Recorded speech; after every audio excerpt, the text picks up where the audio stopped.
views and opinions expressed in this program are those of the participants and do not necessarily reflect the views of BronxNet or the program underwriters.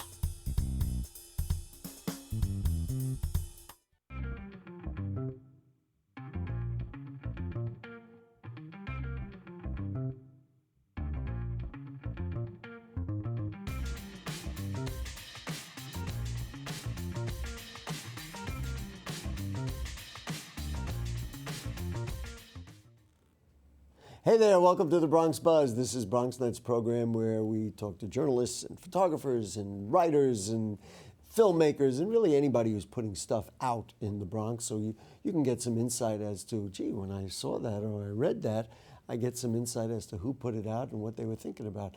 So this evening we have two fine journalists with us, and we're going to do the first thing this evening by going to the eastern part of the borough and say hello to our good friend, longtime friend, Stephen Goodstein, who is with us via telephone. Stephen, you were here, and then you were away, and now you're back at the Bronx Times. Tell me just a little bit, give me some of the time frames, and did you do something fun? A timeline? Yeah, whatever you got.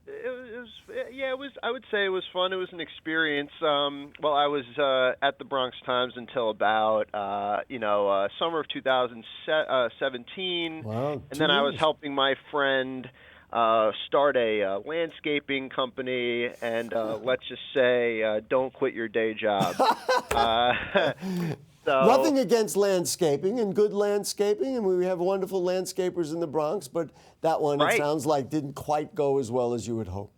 Well, my friend is still he's still the owner, and I was kind of just helping him jumpstart it. But he didn't want to do any properties in the Bronx starting out. He wanted to stick in Manhattan, Brooklyn, and Queens. And I can't get on board with that. So who needs them? I'm back here. All right, listen. Then when did you actually come back to? About when? I mean, it's just interesting. I've been back about 2 months now. So so here let's do a little perspective. In 2 years, has the borough? I mean, because you now are coming back to look at it kind of with different eyes. Things the same, things changed. The job is the same. The job is different. Be interesting to know in 2 years if there's something that's happened. Yeah, I mean, I have a slightly different role now. I do a lot of captioning, photo editing. Oh, that's nice. We had 2 reporters who left, so right. The roster is kind of changing a little bit. But in terms of the Bronx, I mean, it just keeps improving. There's just more and more developments, and just a lot of very vibrant things taking place. I mean, here. you actually sense, and I'm not disagreeing in any way, shape, or form. You actually sense some forward motion. Yes. Oh, absolutely. I mean, I sensed forward motion when I was here, from 2014 to 2017. Right. And, and that progress has just continued. I mean, the bids have been doing a great job. And Steve, you know what I will just interject with, which sitting in this seat and doing Bronx Talk, is that every neighborhood now is kind of putting their stake in the ground and saying, this is who we are. We're going to do better in the Bronx. We're going to, and that's the sense that I get. And so I guess you're kind of reflecting that there's kind of a global attitude in the borough. Absolutely, yeah. There's a sense of pride, and like you said, yeah. Each neighborhood has its own particular identity, and yeah, I think that's very important for the residents who live there, maybe some residents who identify with being from the Bronx, but also being from, the country they originated from, Italy and wherever. Puerto Listen, Rico, Dominican you don't Republic. have enough fingers on both hands and your toes to count all the places that people in the Bronx come from. Well, we know right. that. And I've said that a million times. It's one of the reasons that I just love being here. Let's talk about some of those developments. You wrote a story about the Bronx Pro Group and affordable mixed-use development. I'm going to make an assertion here that this is just the kind of development that got you inspired. Absolutely, yeah. And this development, among many, was what I was referring to. So the development you're speaking of is it's an 8-story project, 53 units, one bedrooms, two bedrooms, three bedrooms, as well as studio units.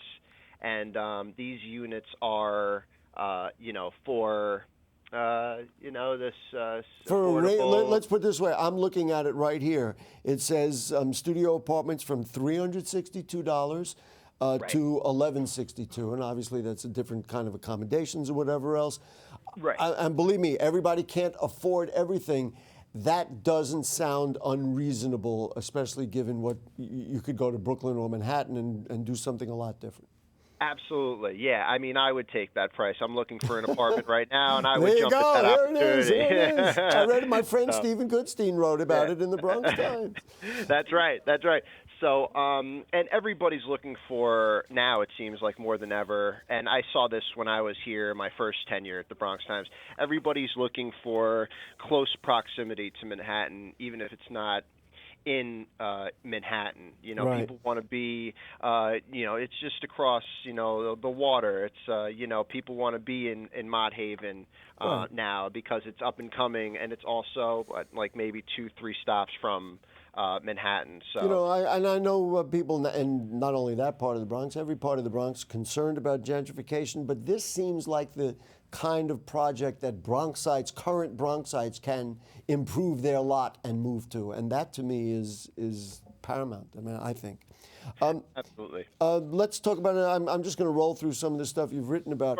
Sure. Actually, a similar part of the Bronx, the Samaritan Daytop Village opened a new Peer Alliance Recovery Center, so-called park.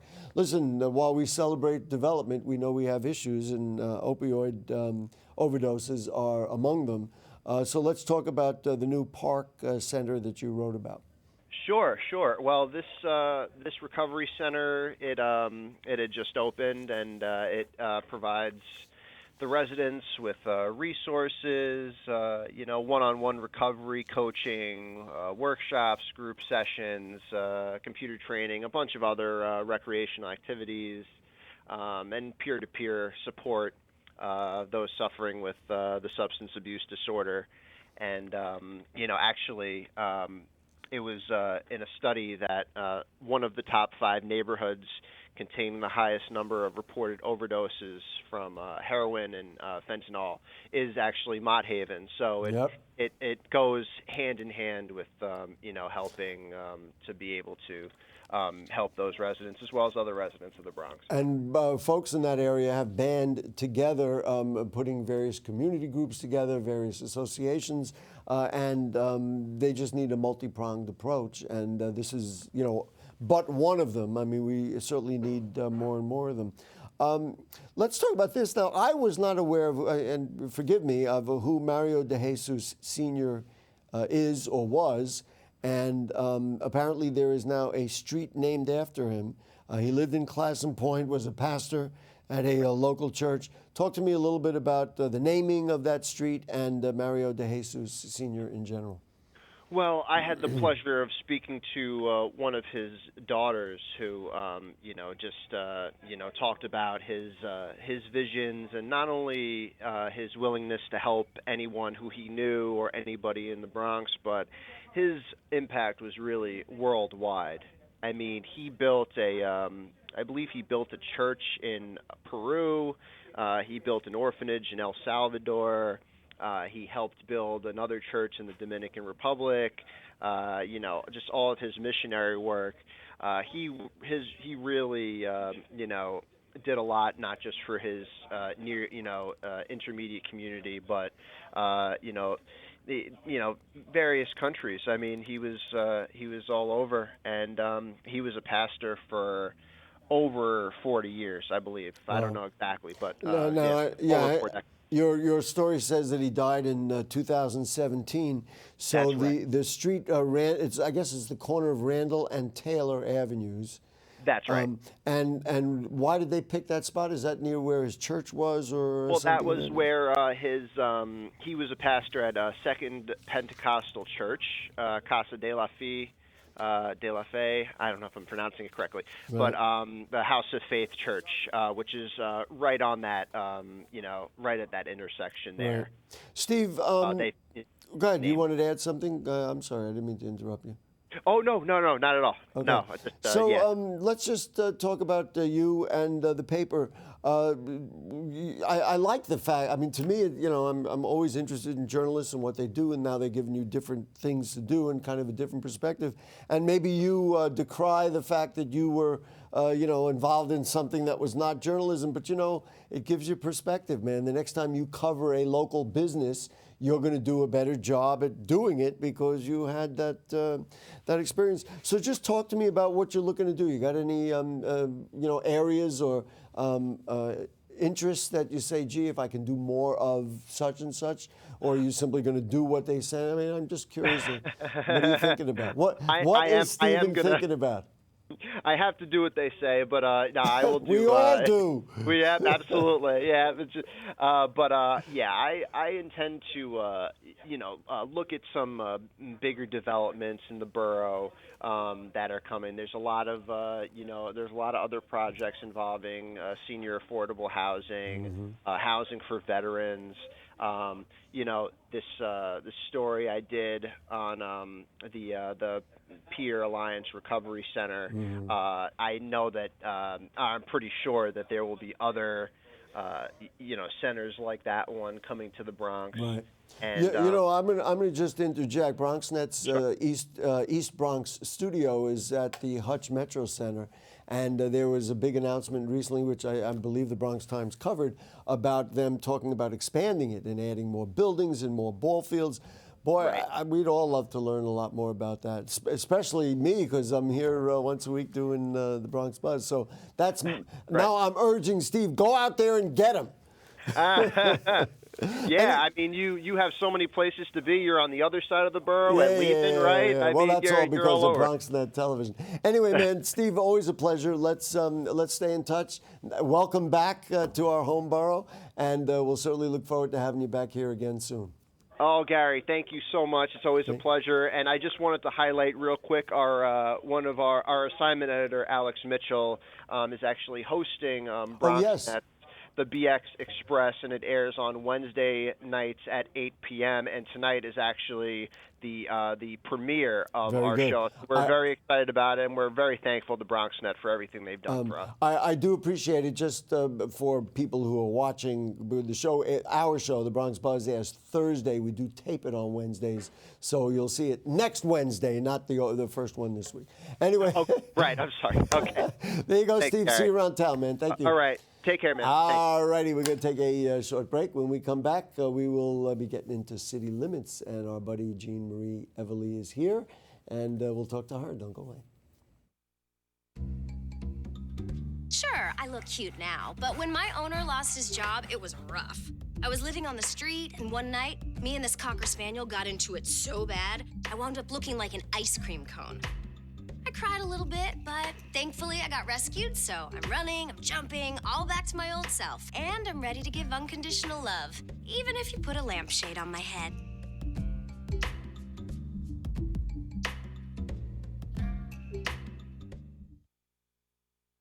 It's not always easy being a dad. Do you have panda asthma too?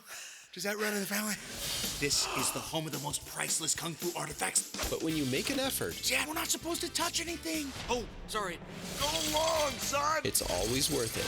Whoa, master! The smallest moments can have the biggest impact on a child's life. Take time to be a dad today. I am gonna get you. I'm gonna get you. Call 877-4DAD-411 or visit fatherhood.gov to learn more. You know what, guys? There's a lot of tree branches and dry brush over here. We should probably move the bonfire over there.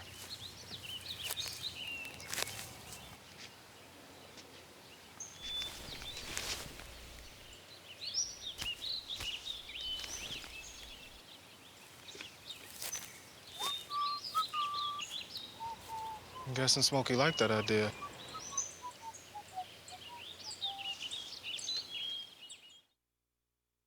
Hey, it's Ava, and this is Tess from Vivo's Do It Yourselfie, where we recreate the hottest looks from today's biggest music videos. After cleaning out our closet, we have a lot of clothes we don't wear anymore. Like this old t-shirt. It's not garbage, it's actually a brand new rug.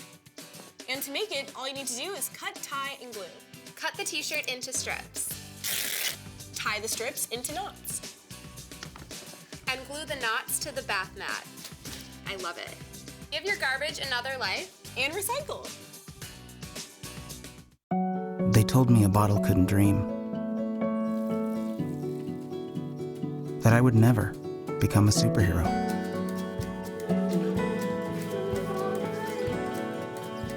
But I learned how to fly. Just to come back in a new disguise. And be the hero that I've always wanted to be.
Hey, back with you on the Bronx Buzz, and we are thrilled that Jeanmarie Evelly is with us. Nice to have you with us. She is with City Limits. If you don't know, you should know, but now you do know, regardless.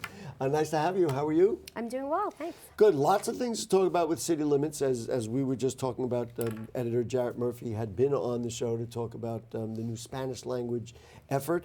Talk to me about Voices of New York. What is it? What was it? What is it going to be? And because we're now undergoing a kind of a rejuvenation, so to speak. Exactly, yeah. So Voices of New York is a project that's been around for a while.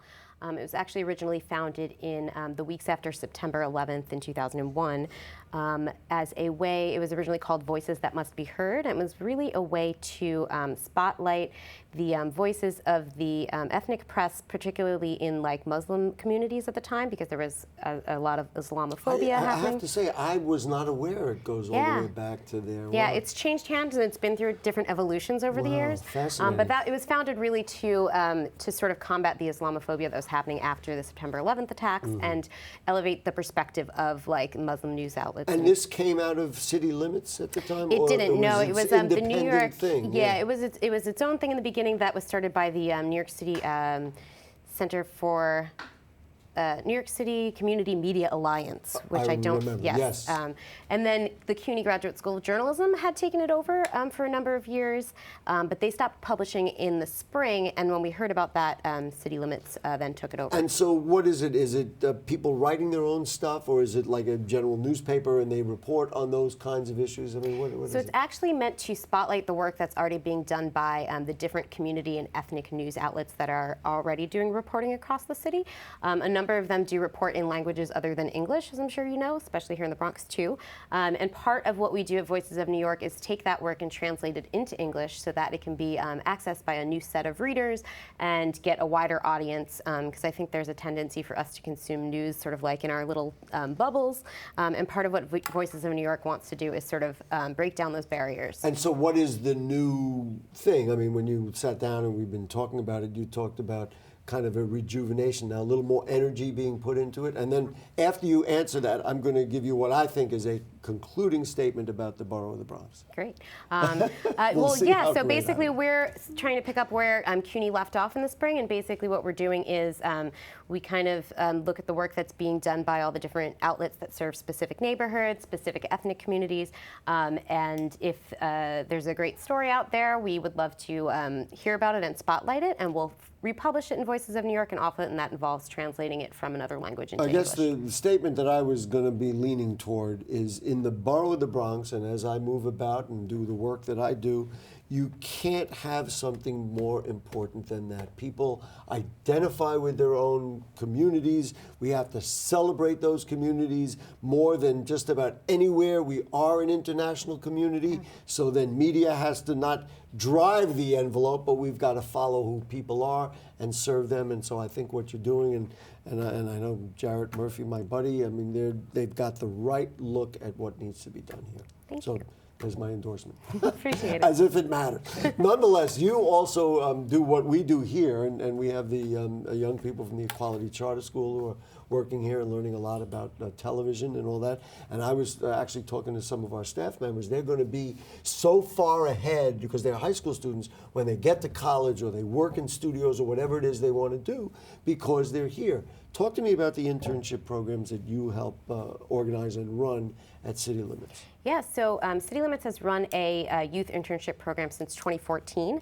And it's designed for New York City high school students. We also do work with some undergraduate college students here in the city. It basically teaches them how to report the news, right? Report and write the news, how to find sources, interview people, ask good questions, get information, and write their own stories. Mm-hmm. So we've got a program called Clarify, and that is, we have a new group of interns that are actually starting this week. So high school students who will be joining us on Saturday for our first session. You know, Jeanmarie, you know me a long time. I love it. I love this kind of thing.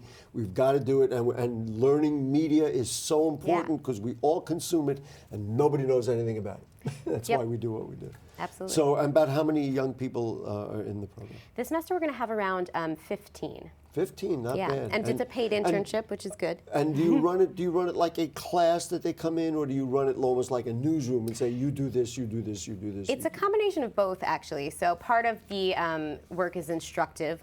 We don't require any previous journalism experience. So they come to us. Some people might have worked for like a high school newspaper and have some familiarity with journalism, but we don't require it.